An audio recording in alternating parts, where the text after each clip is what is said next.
روزی در جمع یاران به بهشتی گفتم این تهمت‌های تلخ آزارت نمی‌دهد. نگاهم کرد و گفت این آسیاب به نوبت است، نوبت تو هم خواهد رسید.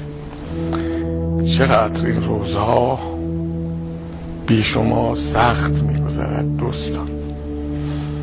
من تا نیمه راه آمدم، مشیت این بود که بمانم تا نوبت به من برسد،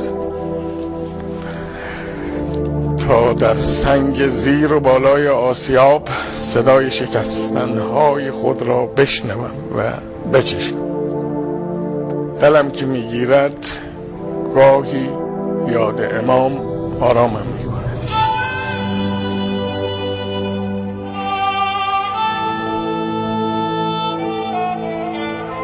به چشمهایش که هنوز هزار حرف نگفته دارد